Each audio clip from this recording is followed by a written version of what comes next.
प्रदेश के मुख्यमंत्री मोहन यादव ने कहा कि राज्य सरकार निवेशकों, युवाओं, उद्यमियों और औद्योगिक इकाइयों को लगातार प्रोत्साहन दे रही है ताकि आर्थिक समृद्धि को गति दी जा सके।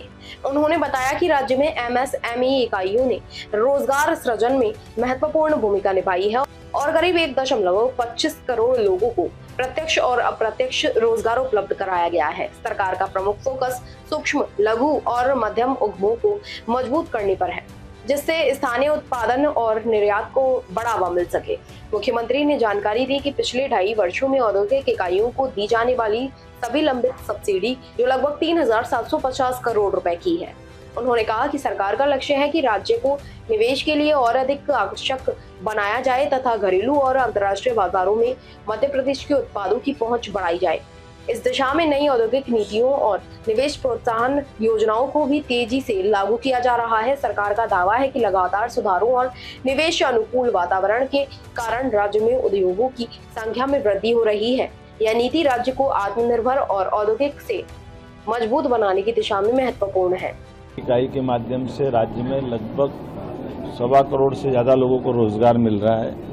हमारी सरकार के द्वारा लगातार प्रमोशन करते हुए एमएसएमई इकाइयों को मार्च 2026 तक का सभी प्रकार का देयक उनके अपने हक की राशि सब्सिडी के नाते से हम अपने इस सरकार के इस टेन्योर में ये सबसे बड़ी उपलब्धि है और 2.5 साल में लगभग 3,400 करोड़ रुपए के आसपास की राशि हम अपने उद्योगपतियों तक दे करके इस प्रतिबद्धता के साथ आगे बढ़ रहे हैं कि हमारी सरकार सभी प्रकार के निर्यात को देश के अंदर भी, देश के बाहर भी और इन इकाइयों को सुदृढ़ करने के लिए आगे बढ़ रही है। किसी भी राज्य के लिए ये बड़ी अनुकूलता होगी जहां वहां उद्योग के माध्यम से वो अपने सभी क्षेत्रों को आगे बढ़ने का मौका उपलब्ध कराए। मैं अपनी ओर से माननीय मंत्री श्रीमान चेतन कश्यप जी और उनके विभाग को बधाई देना चाहूँगा और यही कारण है कि राज्य देश भर के अंदर सबसे तेज गति से औद्योगिक क्षेत्र में आगे बढ़ रहा है। इसलिए किसान कृषि कल्याण वर्ष में हमने फूड प्रोसेसिंग इकाई के लिए भी और अलग से प्रोत्साहन की बहुत सारी योजना बनाई है।